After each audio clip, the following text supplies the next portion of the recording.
السلام عليكم ورحمة الله وبركاته. الحمد لله وحده والصلاة والسلام على من لا نبي بعده، أما بعد فأعوذ بالله من الشيطان الرجيم. بسم الله الرحمن الرحيم. الحمد لله আমরা নতুন লেসন শুরু করেছি।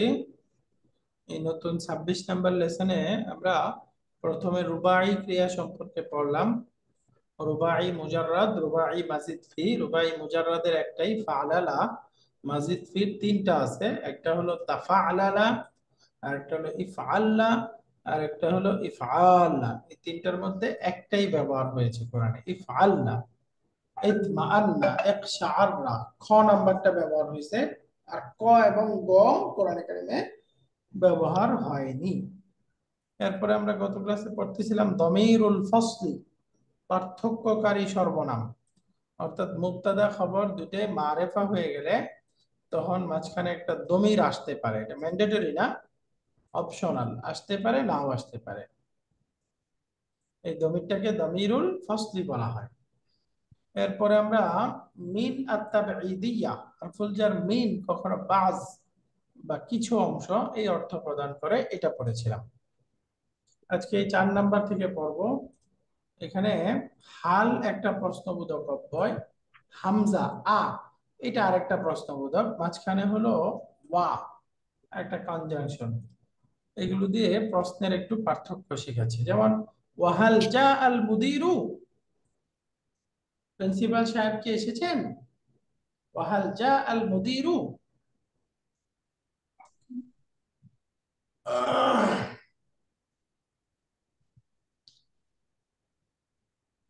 হাল যে প্রশ্নবোধক অব্যয়টা আছে হাল, এটা বাক্যের শুরুতে আসা আবশ্যক না। এটাকে আরবিতে বলে সদারাতুল কালাম।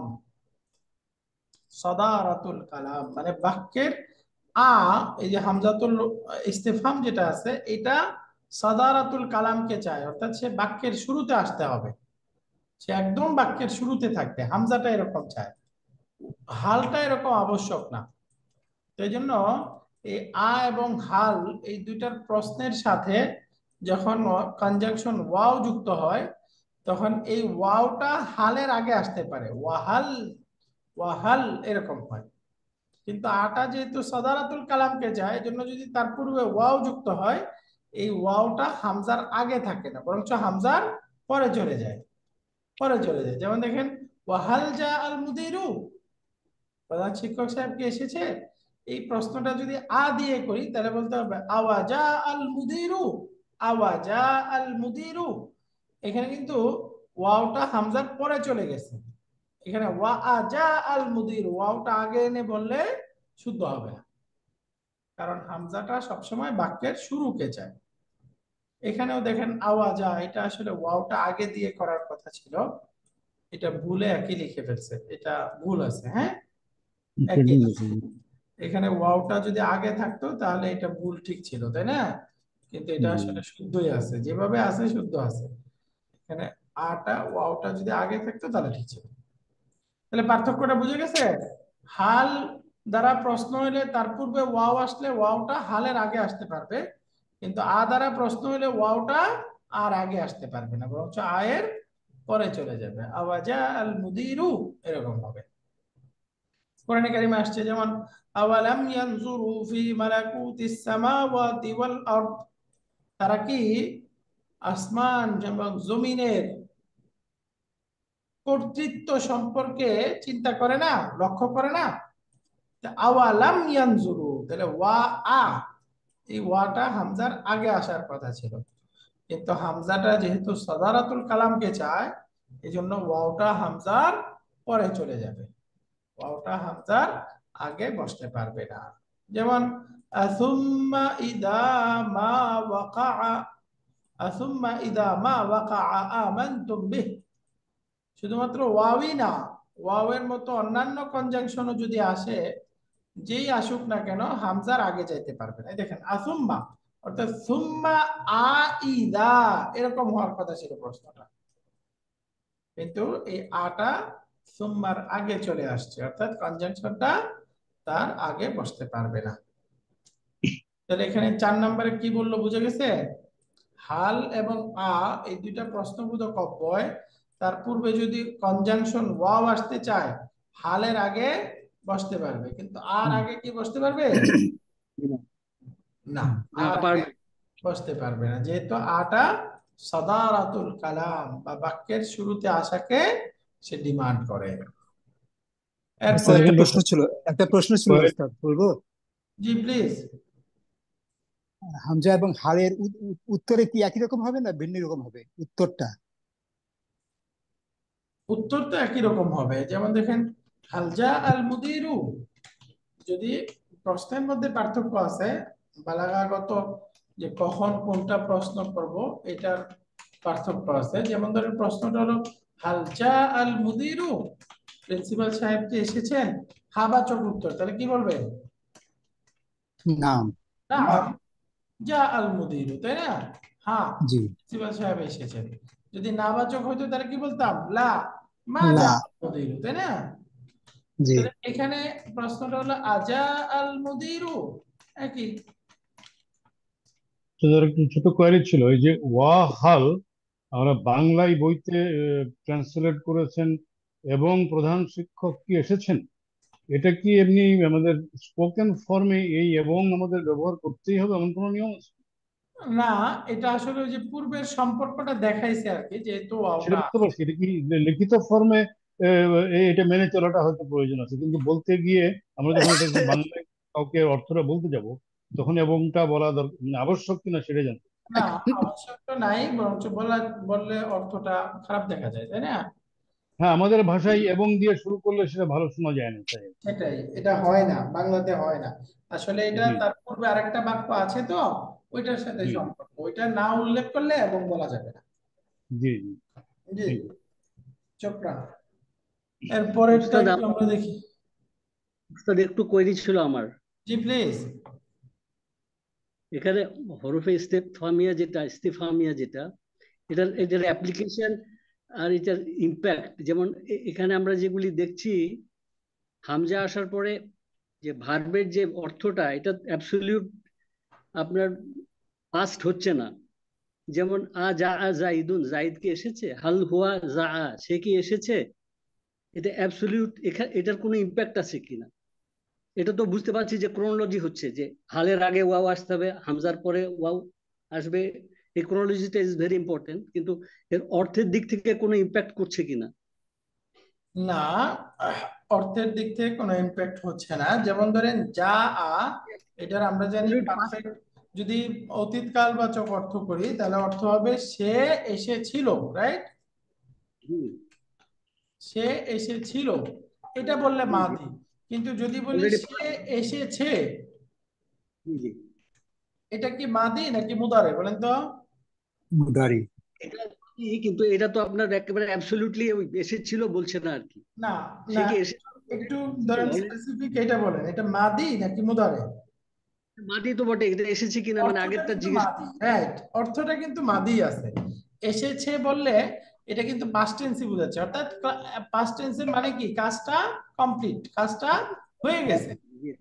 তো এসেছে বললেও কাজটা হয়ে গেছে। একইভাবে যদি বলি সে আসলো, এখানেও কি কাজটা কমপ্লিট না? জি এই জি। তিনটাই কিন্তু মাদির অর্থ, এই তিনটাই মাদির অর্থ, হ্যাঁ। বাকি এখানে কিন্তু আমরা যখন ইংরেজিতে শিখেছি এই কথাগুলো, সেখানে কিন্তু একটা পার্থক্য বা একটা ক্লাসিফিকেশন হ্যাঁ, সেখানে ইংরেজিতে আছে। একটা পার্থক্য আছে, বাকি আছে যে আমরা পড়তাম যে simple past and past participle, হ্যাঁ, পাস্ট পার্টিসিপল। আর বাকি আরবিতে তো সবগুলোর দুইটা সাথে পাস্টকেই ব্যাপার আছে। হ্যাঁ, আরবিতে তো দুইটা পাস্টকেই, সিম্পল পাস্ট হোক আর অনেক অতীতের হোক, দুটাকেই কিন্তু এক কথায় পারফেক্ট টেন্স বলে। আরবিতে they call it perfect tense. Perfect tense এখন আমরা বলতে যদি আরবিতে একটাই নাম মাদি, খালাস। মাদি এবং সেটাকে ইংরেজিতে বললে পারফেক্ট। হ্যাঁ, হ্যাঁ, এই দেখেন পারফেক্ট। এটাই কিন্তু মাদি। সে আসলো মানে আসার কাজটা কমপ্লিট, সে এসেছে মানে একটু একটু আগে এসেছে, সে এসেছিল একটু হয়তো বেশি আগে এসেছে, বাকি এই তিনটেই কিন্তু পাস্ট টেন্স। এই সবগুলোই মাদির মধ্যে অন্তর্ভুক্ত। এই জন্য এই যে আজা আল মুদিরু, শিক্ষক সাহেব কি এসেছেন, এসেছেন বললে অর্থের ইম্প্যাক্টের মধ্যে এখানে মাদি থেকে পরিবর্তন হয়ে যাচ্ছে এরকম না, মাদি। আপনি এখানে এই অর্থও করতে পারবেন। শিক্ষক সাহেব কি এসেছিল, শিক্ষক সাহেব কি এসেছেন, শিক্ষক সাহেব কি আসলেন, কুল্লুহুম সাহাই। বুঝে গেছে? আরেকটা ব্যাপার আছে যে নিকট অতীত এবং দূর অতীতের একটা পার্থক্য আমরা দেখতে পাই। ডাক্তার আসিবার পূর্বেই রোগীটি মারা গিয়েছিল। দি patient had died before the doctor arrived, before the doctor came. Had দ্বারা আমরা দূর অতীতকে ইঙ্গিত করছি। রাইট, একটা পার্থক্য আছে। ওই যে আমাদের কওমি মাদ্রাসার একটা কিতাব আছে মিজান কিতাব, ওই মিজানুস শরফ, নাম আপনারা শুনেছেন হয়তো। ওইটাকে পার্থক্য করে, যেটা ডাইরেক্ট মাদি, শুধু আহ ধরেন কোনো ইস্তেমতার ইয়া নাই, ওটাকে আরবিতে বলে মাদি মুতলাক। মুতলাক। মাদি মুতলাক মানে ফাআলা, সে করেছে, না সে কাজটা করলো, এত আগে করছে নাকি একটু আগে করছে বোঝা যায় না। আর যেটা একদম নিকট অতীতে করছে, এটাকে ওই কিতাবে বলছে মাদি কারিব। কারীব, মাদি কারিবটাকে ওইখানে দেখাইছে যে এরকম হবে, কাদ নিকট ফাআলা, নিকটবর্তী অতীত। হ্যাঁ, নিকটবর্তী অতীত, এটাকে কাদ ফাআলা এইভাবে বলছে, কাদ ফাআলা। আর আরেকটা হলো দূরবর্তী অতীতকাল, এটাকে বলছে মাদিন বাঈদুন, মাদি বাঈদ, কানা। এটা হলো কানা ফাআলা, এইভাবে বলছে। বাকি আসলে আরবিতে এটার অস্তিত্ব নাই, এটা শুধু মিজান কিতাবেই আছে, আরবিতে এভাবে ব্যবহার হয় না। মাজি করিব, মাজি বাঈদ, মাজি মুতলাক, এগুলোর আরবি কোনো গ্রামারের বইয়ে এটা নাই, এবং আরবিতে আসলে এটার ব্যবহারও নাই। হ্যাঁ, এটা শুধু মিজান কিতাবে আসছে। তো সুতরাং এই যে নিকট অতীত বা দূর অতীতের যে পার্থক্যটা, এটা আসলে আরবি ভাষায় নাই। আরবি ভাষায় এক শব্দ দিয়েই সবগুলো ব্যবহার হয়। কাদ ফাআলা কখনো ব্যবহার হয় না, কানা ফাআলা এক শব্দ না, এটা হলো একটা সেন্টেন্স হয়ে গেছে, কানা তার ইসিম খবর বের হবে, তার মানে এটা এরকম হয় না। বাকি একটা জিনিস আছে আরবিতে, মাদিন ইস্তিমরারিয়ুন, মাদি ইস্তিমরারি আছে, যেটা আমরা বলি পাস্ট কন্টিনিউয়াস। মাদি ইস্তেমরারি এটা ব্যবহার হয় কানা প্লাস মুদারের ক্রিয়া, অর্থাৎ কানা ইয়াফআলু, এটা কোরআনে ব্যবহার হয়েছে প্রচুর। কিন্তু কানা ফাআলা, একইভাবে কাদ ফাআলা, এগুলোর ব্যবহার নাই। বুঝে গেছে? শুকরান। ওকে, আলহামদুলিল্লাহ। এখানে আমরা এই যে আগে বসবে পরে বসবে এর পার্থক্যটা পড়ে ফেললাম। এরপরে 5 নাম্বার দেখেন, ঈদ। এই ঈদের কথা আসতেছে কোরআনে, আমরা প্রচুর আয়াত পাবো যে আয়াতগুলো ঈদ দিয়ে শুরু হবে। তো যে আয়াতটা ঈদ দিয়ে শুরু হবে, এটা অতীতের কোন ঘটনাকে মেনশন করবে। ঈদটা আমরা জানি জারফুজ জামান, সময় বোঝায়, তাই না? আর সময়গুলো জরবগুলো মুতাল্লিক হয়, তাহলে মুতাল্লিক হলে তার একটা মুতাল্লাক লাগবে, তাই না? এই যে তার মুতাল্লাক একটা উযকুরু বা উযকুর, এক বচন বা বহু বচন, উযকুর বা উযকুরু, এটা এই ঈদের পূর্বে উজ্জ থাকবে, ঈদের পূর্বে উজ্জ থাকবে, সেই মুতাল্লাকের সাথে এটা যুক্ত হবে। যেমন আয়াত হলো ওয়া ইয ক্বালা ইব্রাহিমু, যখন ইব্রাহিম আলাইহিস সালাম বলেছিল, ইব্রাহিম আলাইহিস সালাম বলেছিল মানে কি, নবীজিকে বলতেছে ইয়া মুহাম্মদ উযকুর ইয ক্বালা ইব্রাহিম, আপনি স্মরণ করুন যখন ইব্রাহিম আলাইহিস সালাম বলেছিল, অর্থাৎ ইব্রাহিমের বলার সময়টাকে স্মরণ করুন। তাহলে এটা কি জারফুজ জামান মাফউলুন ফিহি হয়ে গেল না? জি, ঈদটা কি মাফউলুন ফিহি হলো না? ফিহি, মাফউল ফিহি। ইব্রাহিম আলাইহিস সালাম যখন বলেছিল সেই সময়টাকে স্মরণ করুন, সেই সময়টা, তাহলে এটা কি মাফউলুন ফিহি, তাই না? জারফুজ জামান, তাহলে জারফুজ জামান মানসুব বানাবে এরকম একটা ফেল লাগবে না? জি, এই যে এই ঈদটা কার জারফুজ জামান, মাফউলুন ফিহি কার, কোন ভার্বের? সেই ভার্বটা হচ্ছে উযকুর বা উযকুরু। আমরা উম্মতের দিকে যদি লক্ষ্য করা হয় তাহলে উযকুরু, তোমরা স্মরণ করো।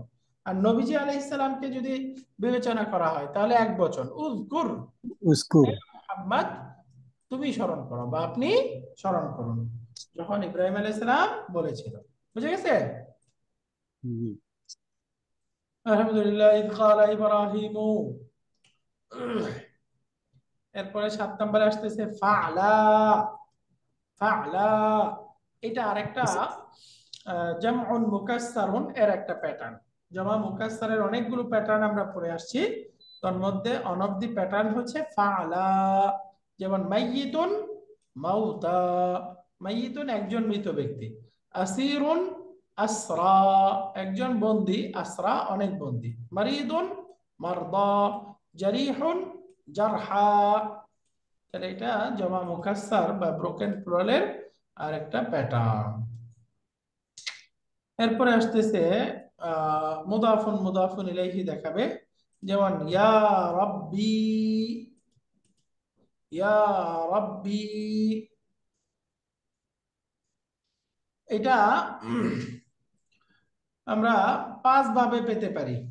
যেমন নরমাল তো হলো ইয়া রাব্বি, তাই না? এটা আসল রূপ, জি। ইয়া রাব্বি।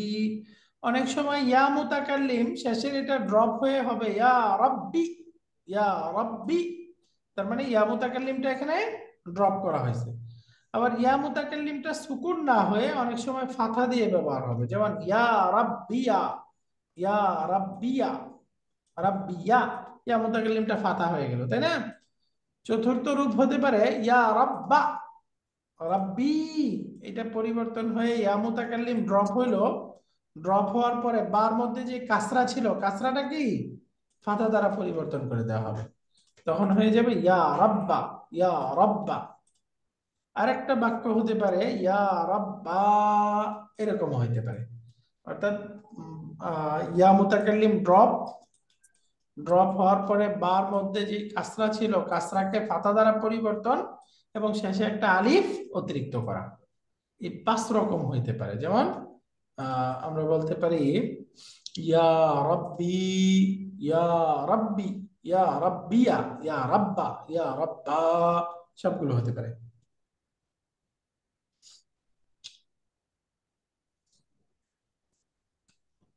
শেষের যে 5 নাম্বারটা আমরা বললাম ইয়া রাব্বা, এর সাথে আবার উচ্চারণে একটা হা উসাক্তি, এই যে থেমে যাওয়ার একটা হা যুক্ত হয়ে এরকমও হতে পারে ইয়া রাব্বা। তো এটাকে আরেকটা স্বতন্ত্র ধরলে 6টা, অথবা এর সাথে ইনক্লুডেড ধরলে 5টা। এই 5টা হতে পারে। তো এটা একটু মনে রাখি, হতে পারে। থেমে যাওয়ার ইফেক্টটা আমরা কার্যকর করব সাউন্ডের কি ইয়ে দিয়ে, কি ফর্মে? মানে ধরেন এখানে আমরা এখানেই থেমে যাচ্ছি, ইয়া রাব্বা। আমরা অনেক সময় আবেগ নিয়ে আহ্বান করি না, জি। সেই ক্ষেত্রে ইয়া রাব্বা এরকম হবে। হ্যাঁ, মানে বোঝা যেতে হবে যে কোথাও আমরা কাট অফ করে দিয়ে থেমে যাচ্ছি। রাইট।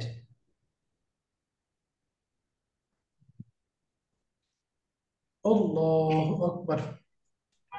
এরপরে দেখেন সামনে বলতেছে শুধুমাত্র রাব্বি, এটাও আমরা বিভিন্ন ভাবে পড়তে পারি, যে রাব্বি, রব্বি, রাব্বা, রাব্বা, রাব্বিয়া। এখানেও 5টা রূপ হয়ে গেল, তাই না? 5টা রূপ। এটা অরিজিনাল রূপ, এটা ইয়া ফেলে দেওয়ার পরে ইয়া ফেলে ফাথা, ফাথার সাথে আলিফ যুক্ত হলো, ইয়া মুতাকাল্লিমটা ফাথা দিয়ে হলো, তাই না? এইভাবে সবগুলো রূপই হতে পারে। বাকি সবচেয়ে বেশি পাবো আমরা ইয়া রাব্বি, ইয়া মুতাকাল্লিমটা ড্রপ হয়ে এই যে এই রূপটা সবচেয়ে বেশি পাওয়া যাবে। আলহামদুলিল্লাহ। এখানে এই ইয়ার সাথে রাব্বি, এটার যে বিভিন্ন রূপে পড়া যায় তার একটা পার্থক্য দেখলাম। এখানে আসতেছে ইদা আল ফুজা ইয়া, ফাজআতুন বা ফুজাআতুন অর্থ হলো হঠাৎ, তৎক্ষণাৎ। তো ইদা আল ফুজা ইয়া, এই যে এটা দুইটা নাত মানত, তাহলে অর্থ হবে তাৎক্ষণিক অর্থ প্রকাশক বা হঠাৎ আকস্মিক অর্থ প্রকাশক ইদা, ইদা। তো আমরা এর আগে 14 নম্বর লেসনে পড়ে আসছি, ইদাটা হলো একটা আদাতুস শর্ত, তাই না? কন্ডিশনাল সেন্টেন্সের মধ্যে তারপরে আর শর্ত আসবে, জবাবুস শর্ত আসবে। এটা হলো ইদার স্বাভাবিক ব্যবহার। বাকি ইদার আরেকটা প্রকার আছে, এটা হলো ইদা আল ফুজা ইয়া, ইদা আল ফুজা ইয়া, ইদা আল ফুজা ইয়া। ইদা শারতিয়ার উদাহরণ যেমন ইদা মারিদতু ফাহুয়া ইয়াশফিন, যখন আমি অসুস্থ হই তিনি আমাকে শেফা দান করেন। তাহলে এটা হলো ইদা শারতিয়া, কন্ডিশনাল মিনিং। এটা হলো শর্ত, এটা হলো জবাবুস শর্ত, তাই না? জবাবুস শর্তটা জুমলাতুন ইসমিয়া, এজন্য একটা ফা আসছে, এটা হলো ইদা। আর ইদা আল ফুজাইয়া কি? ফায়ের পরিবর্তে যেটা আসবে। না,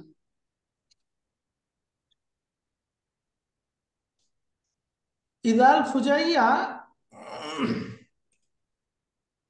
এটা এখানে তো এই যে ফার পরিবর্তে বলতেছে, বাকি ইদাল ফুজাইয়ার গ্রামারটা হলো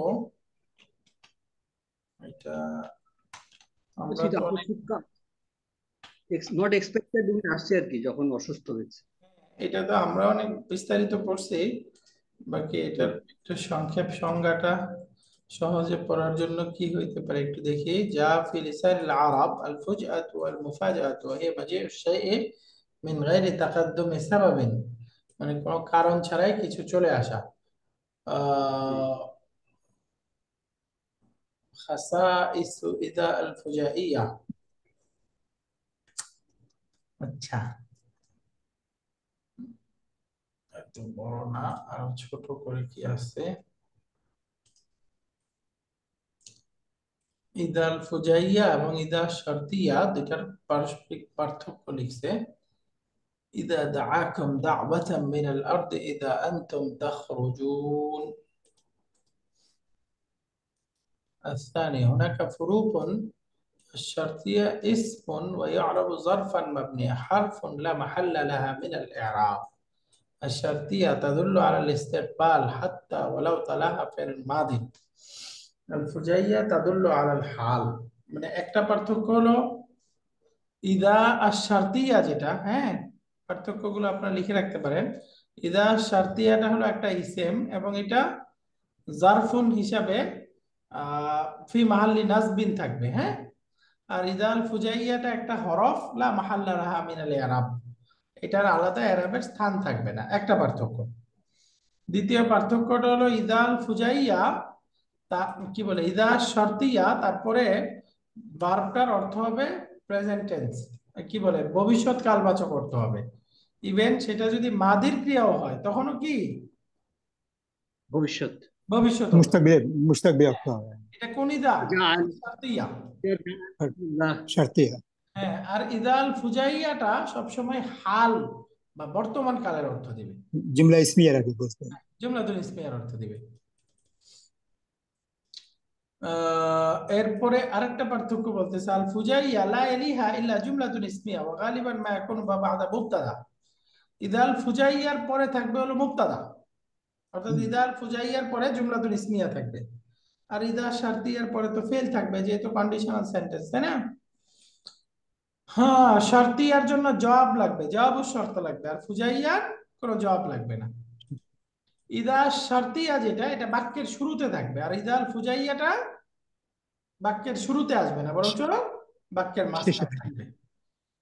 তো অনেক পার্থক্য লিখছে, এই কয়টা মনে মনে রাখলেই হবে, হ্যাঁ। বলেন তো শুরু থেকে আবার। এক নাম্বারটা বললাম ইদা শারতিয়া যেটা, এটা হলো ইসেম, আর ইদাল ফুজাইয়াটা হরফ। ইদা শারতিয়া যেহেতু ইসেম, তার মানে ফি মাহাল্লি নাসবিন জরফ, ওকে। আর ইদা ফুজাইয়া যেটা, এটা হরফ, কোনো এরাবের স্থান থাকবে না। দুই নাম্বার ইদা শারতিয়াটা তারপরের ক্রিয়া ভবিষ্যৎকাল মুস্তাকবাল অর্থ দিবে, আর ইদাল ফুজাইয়াটা হাল বর্তমান কাল অর্থ দিবে। আর ইদাল ফুজাইয়ার পরে থাকবে জুমলাতুল ইসমিয়া, আর ইদা শারতিয়ার পরে ফেল থাকবে, জুমলাতুল ফেলিয়া থাকবে, হ্যাঁ। ইদা শারতিয়ার জবাব লাগবে না, আর ফুজাইয়ার জবাব ও শর্ত লাগবে, শারতিয়ার জবাব ও শর্ত লাগবে, ফুজাইয়ার লাগবে না। আর ইদা শারতিয়াটা বাক্যের শুরুতে থাকবে, ফুজাইয়াটা বাক্যের মাঝখানে থাকবে। তার মানে একসাথে আমরা বলতে পারি বাক্যের মাঝখানে থাকবে ইদা, যে ইদার পরে থাকবে জুমলাতুল ইসমিয়া, সেই ইদাটার নাম কি? ইদা আল ফুজাইয়া। ইদা আল ফুজাইয়া। বলেন ইদা আল ফুজাইয়া মানে কি? বাক্যের মাঝখানে থাকবে যে ইদা, এবং শর্তিয়ার পরে জবাবের আগে। শর্তিয়ার পরে আসতে পারে, এমনি নরমাল বাক্যেও আসতে পারে, হ্যাঁ। ইদাল ফুজাইয়া শর্তিয়ার পরে থাকবে জরুরি না। যেমন ধরেন আমি বললাম খারাজতু মিনাল বাইতি, আমি বাসা থেকে বের হলাম। ফাইদা খালিদুন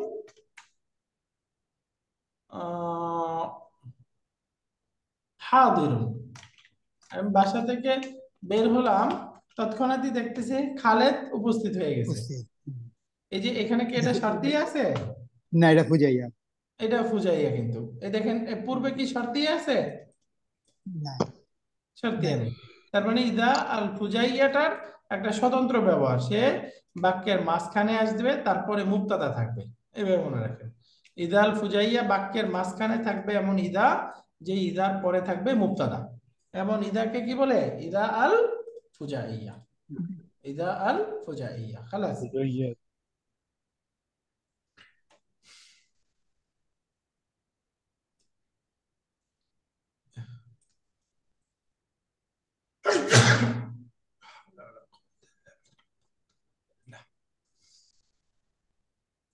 ঈদের পরে, ঈদের আগে মাতুফ আলাই বলা যাবে না, ঈদের পরে মাতুফ বলা যাবে না।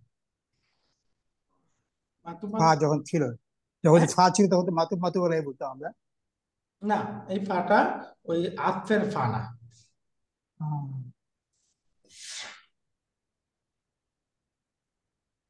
ওকে, এখন একটু ব্যবহার দেখি। এখানে বলতেছে ফার পরিবর্তে ইজাল ফুজাইয়া ব্যবহার করা যেতে পারে। ওই যে জব শর্তের শুরুতে যে ফা আসবে এর জায়গায় ব্যবহার হতে পারে, বাকি নরমালেও ব্যবহার হতে পারে।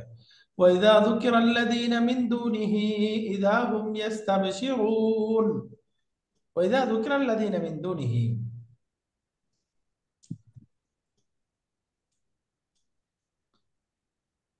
ওয়াইদা যুকিরা, আর যখন স্মরণ করা হয়। শাব্দিক অর্থ দেখেন, যুকিরা মানে আলোচনা করা হয়, স্মরণ করা হয়, তাই না? প্যাসিভ। কি স্মরণ করা হয়? আল্লাযীনা, সেই দেব দেবীদেরকে স্মরণ করা হয়, মিন দুনিহি, আল্লাহ ব্যতীত। আল্লাহকে বাদ দিয়ে অন্যান্য দেব দেবীদের যখন স্মরণ করা হয়, আল্লাহ ব্যতিরেকে অন্যান্য দেব দেবী বা ভ্রান্ত উপাস্যদেরকে যখন স্মরণ করা হয় বা তাদের যখন আলোচনা করা হয়, হুম ইয়াস্তাবশিরুন, তখন তারা আনন্দিত হয়ে যায়, তখন তারা খুশি হয়। তাহলে দেখেন, ইদা এটা আদাদুস শর্ত, দুকিরা প্যাসিভ ভার্ব, আল্লাযীনা মিন দুনিহি ইসমুল মাউসুল এবং সিলাতুল মাউসুল মিলে হলো দুকিরার নায়েবুল ফাইল। ফেল নায়েবুল ফাইল মিলে শর্ত। তাহলে এখন তার জবাব শর্ত লাগবে না? এই যে হুম ইয়াস্তাবশিরুন, হুম মুবতাদা, ইয়াস্তাবশিরুনা ভার্বাল সেন্টেন্স হয়ে খবর, মুবতাদা খবর জুমলাতুল ইসমিয়া, এটা হলো জবাব শর্ত। তো আমরা পড়েছিলাম জবাবুর শর্তটা জুমলাতুন ইসমিয়া হলে তার পূর্বে একটা কি আসতে হবে? হ্যাঁ, ফা। এই দেখেন এখানে ইদাটা ফার জায়গায় আসলো, তাই না? এখানে জি কি ইদাটা ফায়ের পরিবর্তে আসলো না? জি এজন্য, এই জন্যই এখানে বলতেছে যে ইদাল ফুজাইয়াটাকে ফার পরিবর্তে ব্যবহার করা যেতে পারে, অর্থাৎ জবাবুর শর্তের শুরুতে যখন ফা আসা দরকার হয়, সেই ফার পরিবর্তে ইদাল ফুজাইয়া ব্যবহার করা যায়। এটা একটা ব্যবহার। বাকি নরমালি যে কোনো বাক্যের মাঝখানে ইদা, তারপরে জুমলাতুল ইসমিয়া থাকবে, ওই ইদাটাই হঠাৎ বা আকস্মিক তৎক্ষণাৎ অর্থ বোঝানোর জন্য আসবে, ওই ইদাটাকে ইদা আল ফুজাইয়া বলা হয়ে থাকে। আলহামদুলিল্লাহ। এরপরে আসি আমরা পরের বাক্যটা, ফাইন উতু মিনহা রাদু ওয়া ইন লাম ইউতাউ মিনহা ইযা হুম ইয়াসখাতুন। ফাইন উতু মিনহা রাদু, যদি সেখান থেকে তাদেরকে দেয়া হয়, মিনহা মানে সেখান থেকে, উতু যদি তাদেরকে দেওয়া হয়, রাদু তাহলে তারা খুশি হয়ে যায়। ওয়া ইন লাম ইউতাউ মিনহা, আর সেখান থেকে যদি তাদেরকে না দেওয়া হয়, ওয়া ইন লাম ইউতাউ মিনহা হুম ইয়াসখাতুন, তখন তারা ক্ষুব্ধ হয়, রাগান্বিত হয়। তাহলে এখানেও দেখেন ইন লাম ইউতাউ মিনহা, তাহলে এটা হলো শর্ত, আর হুম ইয়াসখাতুন জবাব শর্ত। তাহলে জবাব শর্তের শুরুতে কি আসছে? একটা ইদা আসছে। তাহলে ইদাটা কি? ইদা আল জি ফুজাইয়া। ইয়া ইদা আল ফুজাইয়া, তাহলে ফার পরিবর্তে আসছে, যেহেতু জবাব শর্তটা জুমলাতুল ইসমিয়া, এখানে ফা আসার দরকার ছিল, তাহলে ফার পরিবর্তে ইদা চলে আসছে। তাহলে ইদা আল ফুজাইয়ার দুইটা পরিচয়, বাক্যের মাঝখানে আসতে পারে, আবার এটা ফার পরিবর্তেও আসতে পারে। এখানে আরেকটা কায়দা আসতেছে, একটা হলো আল ইদগাম আর একটা হলো ফাক্কুল ইদগাম। গুরুত্বপূর্ণ বিষয় ইদগাম এবং ফাক্কুল ইদগাম। ফাক্কা শব্দের অর্থ হলো ভেঙে ফেলা, খুলে ফেলা। তাহলে ইদগাম মানে সংযুক্তি, যুক্ত করা, একটাকে আরেকটার সাথে মিলিয়ে ফেলা। তাহলে ফাক্কুল ইদগাম মানে কি? একটা আরেকটা থেকে পৃথক করা, তাই না? ইদগাম ভেঙে ফেলা, ফাক্কা মানে ভাঙা, খুলে ফেলা। তাহলে ইদগামকে খুলে ফেলা, দুইটা। আমরা মুদাআফ ক্রিয়া শিখেছি, একই রকম ক্রিয়া দুইটা পাশাপাশি আসলে ইদগাম করতে হয়, তাই না? ইয়াহুজ্জু, এটা কি ছিল? ইয়াহজুজু। জি দুইটা জিম দম্মা ছিল। তো আমরা বলেছি পাশাপাশি দুইটা অক্ষর হারাকা বিশিষ্ট হলে খেয়াল করতে হবে তার পূর্বে কি আছে। তার পূর্বে যদি সুকুন থাকে তাহলে প্রথমটা পূর্বে দিয়ে তারপর ইদগাম করতে হবে। আর তার পূর্বে যদি সুকুন না থাকে তাহলে একটাকে সুকুন করে আরেকটার মধ্যে ইদগাম করে দিতে হবে, তাই না? জি তো এটা হলো ইদগামের নিয়ম। ইয়াহুজ্জু, ইয়াহুজ্জু, এই যে ইয়াহুজ্জু এটা ইদগাম। ইয়াহুজ্জানি, ইয়াহুজ্জুনা, তাহুজ্জু, তাহুজ্জানি, ইয়াহজুজিনা, ইয়াহজুজিনা। এরপরে তাহুজ্জু, তাহুজ্জানি, তাহুজ্জুনা, তাহুজ্জিনা, তাহুজ্জানি, তাহজুজিনা, আহুজ্জু, নাহুজ্জু। তাহলে দেখেন দুইটা জিম এই হুন্না তুন্না বাদে বাকি শব্দগুলোর মধ্যে কি হয়ে গেছে? যুক্ত করা হয়েছে, তাই না? ইদগাম করা হয়েছে। কিন্তু হুন্না এবং তুন্না, হুন্না তুন্না আনতুন্না, এই দুইটার মধ্যে কি ফাক্কুল ইদগাম আছে, ইদগামটাকে ভেঙে ফেলা হয়েছে, তাই না? ভেঙে ফেলা হয়েছে। জি তো এই যে এই নিয়মটাকে বলা হয় আল ইদগাম। আর এর মধ্যে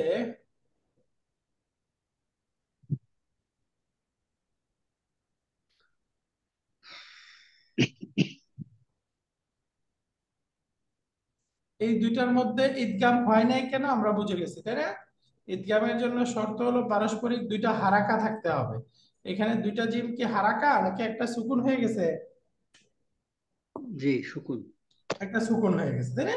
তাহলে একটা সুকুন হয়ে গেলে আমরা জানি সেটা আর ইদগাম হবে না। এই জন্য ইদগাম হচ্ছে না, তাই না? এই জন্য ইদগাম হচ্ছে না। আলহামদুলিল্লাহ। এখন এই যে ইদগাম হচ্ছে এই শব্দগুলো, আবার ফাক্কুল ইদগামটা কোথায় হবে এটা দেখাচ্ছি। এই যে ইয়াহুজ্জু, তাহুজ্জু, আহুজ্জু, নাহুজ্জু, অর্থাৎ এই ক্রিয়াগুলো, অর্থাৎ ডুয়ার ইন পকেটের ক্রিয়াগুলো, তাই না? ডিআইপি, এই ক্রিয়াগুলো কোনগুলো? ডুয়ার ইন পকেট। এগুলোর মধ্যে দামির মুস্তাতির ফাইল।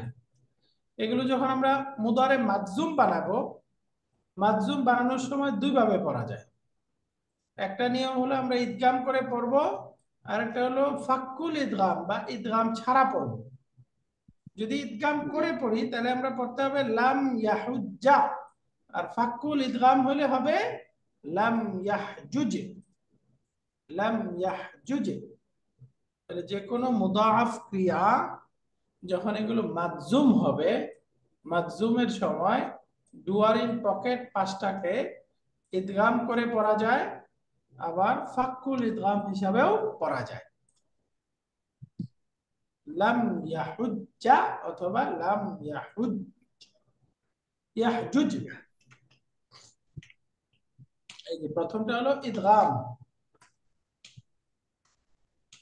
ইদগাম করা হচ্ছে। যেমন ধরেন লাম ইয়াহজুজু,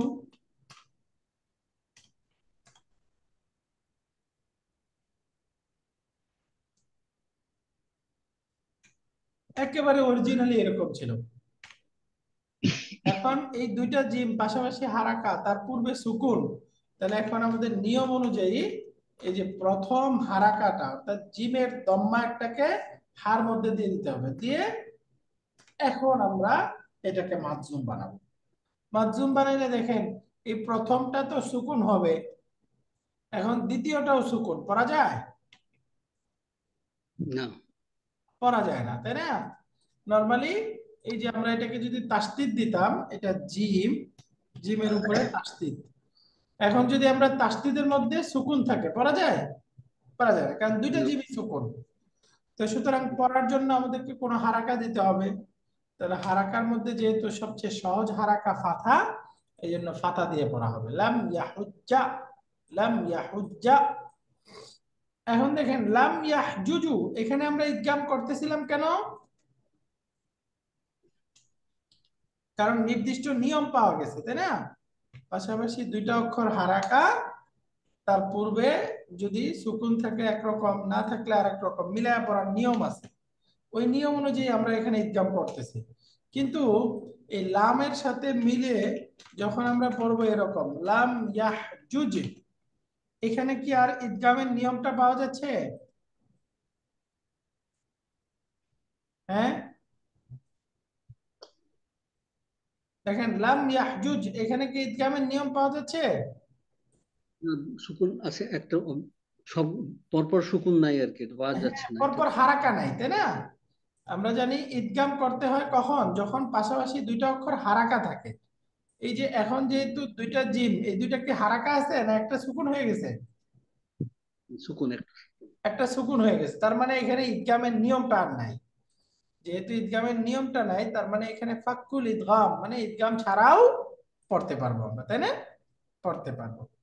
এই জন্যই এই মুদাফ ক্রিয়াগুলোকে ইদগাম করে লাম ইয়াহুজ্জা এরকম পড়া যায়, আবার অরিজিনাল রূপে মাজজুম করে এভাবে পড়া যায়। এটা আমরা আসলে ইদগামের পরের রূপটার সাথে মিলাই, তাহলে বেশি সহজ।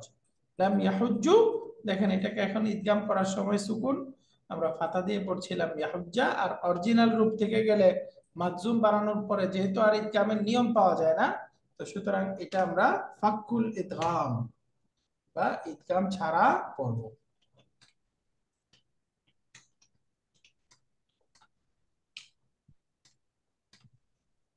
পার্থক্যটা বুঝে গেছে? জি। ওকে। না, ওইখানে যে ইয়াহুজ্জা আসলো আর এখানে ইয়াহুজ্জা আসলো, এটা কি এই যে এই হুন্না তুন্নার জন্যই শুধু হয়েছে, এটাই কারণ? ওই যে উপরের গুলো ইয়াহজুজ না তাহজুজ না, এই না, দুইটা। এখানে তো যে লাম ইয়াহুজ্জা, আর পরেরটা দিলেন যে লাম ইয়াহজুজ। হ্যাঁ, এই ইয়াহজুজ এই প্যাটার্নে আমরা গেলাম কেন, সেটা একটু বোঝা দরকার। এই প্যাটার্নে গেলাম, অর্থাৎ অরিজিনাল রূপ থেকে গেলে কি হয়, যে লাম প্লাস ইয়াহজুজু, তাই না? এখন এখান জি। থেকে মাজজুম বানায় দেন, তাহলে কি হয়, লাম ইয়াহজুজ, এরকম হয় না? ও, এটা মাজ্জুম হলো কি লামের প্রেজেন্সের কারণে? লাম তো উপরেও আছে, লাম হুজ্জা লামের ওখানে কারণে তো না। মাজজুম হয়েছে, কারেক্ট, লামের কারণে মাজজুম।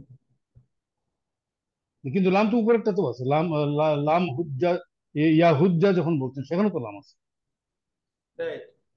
হ্যাঁ, আমি ক্লাসে আছি, তোমার ফোন দিতেছে একটু পরে ক্লাসে। এটা লামের কারণে মাজজুম, হ্যাঁ লামের কারণে। 5 মিনিট পরে। আর এটাও কিন্তু লামের কারণে মাজজুম, বাকি এটা হলো আমরা ওই যে আগে যে ইদগাম করা হয়েছে সেই রূপের সাথে পড়লাম। ইদগাম করা রূপের সাথে গেলে হবে লাম ইয়াহুজ্জা, আর অরিজিনাল রূপে গেলে হবে লাম ইয়াহুজ, লাম ইয়াহজুজ। বুঝে গেছে? ক্লিয়ার? আলহামদুলিল্লাহ। লাম ইয়াহুজ্জাটাও মাকজুমই থাকবে নাকি? হ্যাঁ, এই দুটাই মাজজুম। আচ্ছা। লাম ইয়াহুজ্জা এটাও মাজজুম, লাম ইয়াহজুজ এটাও মাজজুম। বাকি দুইটার পার্থক্য হলো লাম ইয়াহুজ্জা বললে আলামাতুল জাজম, এই যে লাম ইয়াহুজ্জা, এটাকে আমরা বললে এভাবে বলবো ইয়াহুজ্জা, এই যে মুদারিউন মাজজুমুন, এটা একটা মুদারি মাজজুম ক্রিয়া। ওয়া আলামাতু জাজমিহি, এটার মাজজুমের আলামত হলো সুকুনুন মুকাদ্দারাতুন বা মুকাদ্দারুন। এই যে এই লাম ইয়াহুজ্জার মধ্যে তার আলামতটা কি, মাজজুমের আলামত সুকুন মুকাদ্দার, তাই না? সুকুন মুকাদ্দার। অর্থাৎ এখানে সুকুনটা দেখা যাচ্ছে না, সুকুনটা ফাথা দ্বারা পরিবর্তন হয়ে গেছে। আর এই যে লাম ইয়াহজুজ, এটা যদি বলি তাহলে ইয়াহজুজ এই ক্রিয়াটাও মুদারে মাজজুম, তাই না? বাকি এই মুদারে মাজজুমের মধ্যে তার আলামতটা কি? সুকুনুন জাহিরুন, প্রকাশ্য সুকুন, অর্থাৎ যে এইটা সুকুনটা দেখা যাচ্ছে। অনেস্টলি স্পিকিং এটা ক্লিয়ার হলো না যে ওইখানে একদম হচ্ছে এখানে হচ্ছে না, এই এই পার্থক্যটা ক্লিয়ার করতে করতে পারিনি। আচ্ছা, এখানে ইদগাম হলো আর এখানে ইদগাম হলো না, এটা বুঝতে পার, এটা এটা ক্লিয়ার হলো না?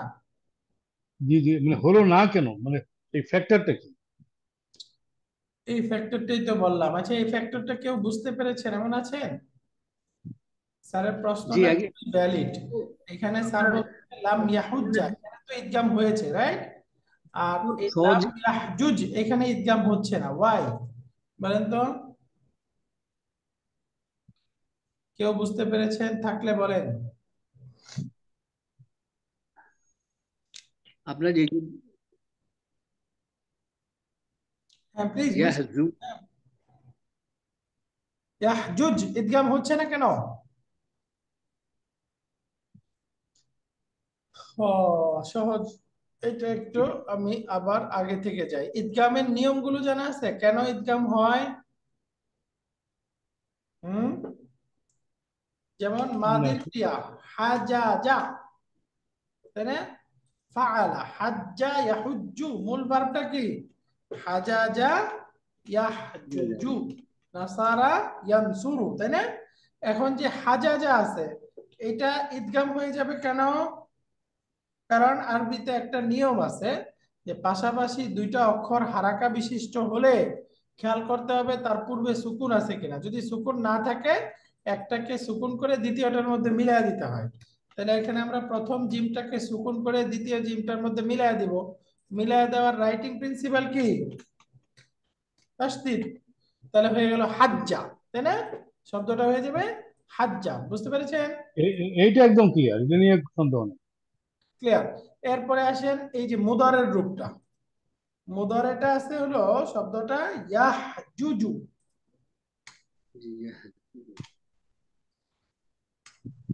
এই যে মুদারের রূপটা আছে ইয়াহজুজু।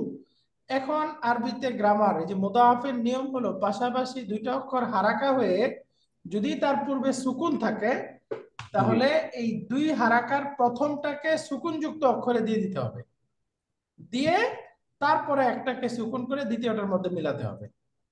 তাহলে দেখেন এখানে দুইটা জিম হারাকা, তার পূর্বে সুকুন। তাহলে এখন কি করতে হবে? প্রথম জিমের দম্মাটাকে আমাদেরকে পূর্বের হার মধ্যে দিয়ে দিতে হবে, তাই না? তাহলে এখন শব্দটা আসলে কি পাওয়া যাচ্ছে? এই যে প্রথমটা সুকুন হয়ে গেল, দ্বিতীয়টা দম্মা। তাহলে এই দুইটার রাইটিং প্রিন্সিপাল কি হয়ে গেল? এটা তো ইন্টারচেঞ্জ হলো, তাই না? এখন এই শব্দটা হারাকায়, হবে কি? ইয়াহুজ্জু। এখানে তো হারাকাটা ইন্টারচেঞ্জ হলো, রিপ্লেসমেন্ট হলো। হ্যাঁ, ইন্টারচেঞ্জ বা রিপ্লেস হয়েছে, কারেক্ট। হুম, এই দুইটা শব্দের পরিবর্তন বোঝা গেছে? এই দুটো বোঝা গেছে। হ্যাঁ। তাহলে এখন দেখেন আমরা শব্দ পাচ্ছি, অরিজিনালি মুদারের রূপটা ছিল ইয়াহজুজু, রাইট? জি, এখন এখানে নির্দিষ্ট নিয়মে পরিবর্তন করার পরে পাচ্ছি ইয়াহুজ্জু, ইয়াহুজ্জু, তাই না? তাহলে এই দুইটাই এইটা মুদারে। পর্যন্ত বুঝতে পেরেছি। স্যার খেয়াল করেন এই দুইটাই মুদারে, রাইট? এটা হলো অরিজিনাল রূপ, আসলে সে মূলত ছিল। আর এটা হলো নির্দিষ্ট নিয়মে, মুদাআফের নিয়মে পরিবর্তন করার পরে হয়েছে, তাই না? এই দুইটাই মুদারে, ইয়াহজুজু আর ইয়াহুজ্জু। আর প্রথমটা তো ইয়াজহাব তাজহাব আজহাব, ওই ওই প্যাটার্নের আমরা ইউজ করলাম, তাই না? ইয়াহ ইউজ করলাম। ইয়াফালু জি। রূপটা, বাকি এই ইদগামের নিয়মটা বুঝছেন? ইদগামটা বুঝে গেছে না? হ্যাঁ, এই ইদগামের নিয়মটা এখানে বুঝেছি, এই পর্যায়ে আমরা বুঝেছি। এখন দেখেন আমরা এই লাম যুক্ত করব, তাই না? লাম, লাম দিয়ে নেগেটিভ করব, লাম প্লাস। এখন আমরা যদি এই অরিজিনাল রূপটাতে যাই, লাম প্লাস ইয়াহজুজ, জি, ঠিক আছে। ইয়াহজুজু অরিজিনাল রূপের সাথে গেছে। এখানে কিন্তু ইদগাম জি, করা হয় না এখনো, তাই না? অরিজিনাল রূপ। না করা হয়। জি, এখন যদি শুধু এই শব্দটা থাকে তাহলে এটা কিন্তু পড়া যাবে না, তাই না? কারণ এখানে ইদগামের নিয়ম আছে, এই নিয়মটা পরিবর্তন করতে হবে। কিন্তু লামের সাথে যুক্ত করার পরে এখন এটাকে মাজজুম বানায় দেন। মাজজুম বানালে এখন শব্দটা কি হওয়ার দরকার? বলেন কি হবে? ইয়াহজুজ। লাম ইয়েস, এখন ক্লিয়ার হচ্ছে কথা, এই পর্যন্ত কথাটা ক্লিয়ার হচ্ছে। স্যার এখন কি হবে? এই- লাম ইয়াহজুজ, রাইট? জি জি জি। দেখেন, তাহলে অরিজিনাল রূপের সাথে এসে আমরা যখন লাম যুক্ত করলাম, এই শব্দটা হলো লাম ইয়াহজুজ। এখন দেখেন তো, এই যে যেই শব্দটা পেলাম লাম ইয়াহজুজ, এখানে কি ইদগামের আর নিয়ম পাওয়া যাচ্ছে? না, এখানে না, ইদগামের যে এই নর্মাল যে রুল আমাদের সেটা তো ইদগামের এখানে নিয়ম ছিল নাই। পাশাপাশি দুইটা অক্ষর হারাকা থাকলে পরিবর্তন করতে হবে। এখানে হুম, পাশাপাশি দুইটা অক্ষর আছে ঠিক, কিন্তু দুইটা কি হারাকা আছে? এটাতেই হারাকা নাই। তার মানে এখানে পরিবর্তন হবে না, রাইট? হুম, এই কারণে এখানে ইদগাম হচ্ছে না স্যার, বুঝা গেছে? এই জন্য এবার- এই জি, মুদাফ ক্রিয়াগুলোর মধ্যে একটা রূপ করা যায় হলো এই যে ফাক্কুল ইদগাম, ইদগাম ছাড়া, লাম ইয়াহজুজ। জি। এখন আরেকটা আয়াতে আসেন, এই যে মূলত মুদারের মধ্যে মূলত মাধ্যম ফরম্যাটে যাওয়ার কারণে লাস্ট লেটারে যখন আরেকটা সুকুন এসে গেল, তখন ওই যে নিয়মটা তখন নিয়মটা ভেঙে ব্রেক যায়। হয়ে গেছে, তখন আর ইদগাম না করলেও চলতেছে, তাই না? জি জি জি জি। এই জন্য এটা পড়া যায়। আর আরেকটা হলো, যখন আমরা এই যে পরিবর্তন করা শব্দটার সাথে পড়বো, এই যে পরিবর্তন আছে অলরেডি লাম ইয়াহুজ্জু, এখানে তো জি ইদগামের নিয়ম আগেই পরিবর্তন করা হয়ে গেছে, তাই না? জি ইদগামটা আমরা আগেই করে ফেলেছি, কথার কথা এই যে এই রূপটা এখানে এই যে নির্দিষ্ট নিয়মে ইদগাম করে ফেলেছি। এখন এর সাথে যদি আমরা লাম যুক্ত করতে চাই, তখন কি হবে? এটা মাধ্যম তাহলে কি আমরা বানাইতে ওই হবে। একই নিয়মে ফেরত যাব? লাম কি নিয়মে ফেরত যাবো? ইয়াহ, এটাকে মাধ্যম বানান, মাধ্যম বানালে এখন কি হওয়ার দরকার? তাহলে তো ইয়াহজুজ হয়ে যাবে। না, ইয়াহজুজ হবে কেন? এই দেখেন, এটা তো অরিজিনাল রূপ আছে না? এই অরিজিনাল রূপ তো এটা, এখানে আমরা ইয়াহুজ্জুকে মাধ্যম বানাবো। ইয়াহুজ্জু, এটা যে শেষে দম্মা আছে, তাহলে দম্মার দ্বারা মারফু আছে, তাই না? আসলে এই রূপটা ভেঙে বললে তো হলো, এই জিমের মধ্যে তাসদিদ মানে কি, কয়টা জিম আছে এখানে? দুইটা। দুইটা জিম, তাই না? প্রথম হুম, জিমটা সুকুন, দ্বিতীয় জিমটা দম্মা, রাইট? জি তাহলে এখন এটাকে আমরা মাজজুম বানাই। এই যে লাম পেলাম, এখন এটাকে মাজজুম বানাবো। মাজজুম বানালে প্রথম জিম তো সুকুন থাকবেই, তাহলে এখন আমাদের জি। নিয়ম অনুযায়ী দ্বিতীয় জিমটাও সুকুন বানাইতে হয়, রাইট? রাইট মাজজুম রাইট তো রাইট। সুকুন বানাইতে হয়, তো দ্বিতীয় জি জি। জিমটা সুকুন, দুইটা জিম সুকুন হলে কি পড়া যায়? না। পড়া যায় না। এখন পড়ার সুবিধার্থে এই দ্বিতীয় জিমের যে সুকুনটা, এই সুকুনটা এটা তো ছিল তার মাজজুমের অরিজিনাল আলামত, তাই না? জি জি জি জি। এটা ছিল তার অরিজিনাল আলামত, এখন এখানে আমরা বিকল্প আলামত যাব। বিকল্প আলামত হলো ফাতহা। তখন এটাকে আমরা লিখতেছি লাম ইয়াহুজ্জা। বুঝতে পারছেন? জি জি। এই যে এটা হলো বিকল্প আলামত। তো এখন এই দুইটাকে একসাথে যদি মিলায় দেন, তাহলে এটা রাইটিং প্রিন্সিপাল কি লিখতে হবে? হুজ্জা। তখন এই মাজজুম প্যাটার্নের বিকল্পটা ইয়াহুজ্জা হয়ে গেল, তাই না? হ্যাঁ, মাজজুমের দ্বিতীয় রূপ এটা, বা মাজজুমের বিকল্প আলামত ফাথা দিয়ে এভাবে পড়ো। অর্থাৎ এক কথায় অরিজিনাল রূপ থেকে গেলে হবে লাম ইয়াহুজ, লাম ইয়াহজুজ। আর যদি পরিবর্তন করার পরে যায় তখন হবে লাম ইয়াহুজ্জা, ইয়াহুজ্জা। আশা করি এখন বুঝে গেছেন, আর ডাউট নাই। এখন বুঝছি, তার মানে ইয়াহুজ্জাটাকে আমরা ইন প্লেস অফ ওই মাজজুম, মাজজুমের জায়গাতেই আমরা এখন ইয়াহুজ্জা পড়ার প্রয়োজনে, যাতে পড়া যায় সেই জন্য আমরা ফাথা নিয়ে এটা এই বিকল্প আলামতে গেলাম, তাই না? Correct, correct. আলহামদুলিল্লাহ। আহ, আজকে থাকুক ইনশাআল্লাহ। এখন থেকে আমাদের ক্লাসটা একটু ঝামেলা, ওই ক্লাসটা একটু পরে শেষ হয়, সেজন্য এই 10টা 10 বা 10টা 15তেই শুরু করতে হবে। তো ঠিক আছে, আজকে আমাদের গ্রামার পার্টটা শেষ হলো। আজকে আমরা এই যে কয়েকটা প্যাটার্ন পড়লাম, ওয়াও হাল এগুলো পড়লাম। সামনের ক্লাসে ইনশাআল্লাহ আমরা এক্সারসাইজ পড়বো, অর্থাৎ হেওয়ারটা পড়বো। হেওয়ার পরে তারপরে এক্সারসাইজ গুলো ইনশাআল্লাহ আমরা যাব। তো ঠিক আছে, সুবহানাকাল্লাহুম্মা ওয়া বিহামদিকা আশহাদু আল্লা ইলাহা ইল্লা আনতা আস্তাগফিরুকা ওয়া আতুবু ইলাইক। আসসালামু আলাইকুম ওয়া রাহমাতুল্লাহি ওয়া বারাকাতুহু। ওয়ালাইকুম আসসালাম। আসসালামু আলাইকুম ওয়া রাহমাতুল্লাহ। আসসালাম ওয়া রাহমাতুল্লাহ।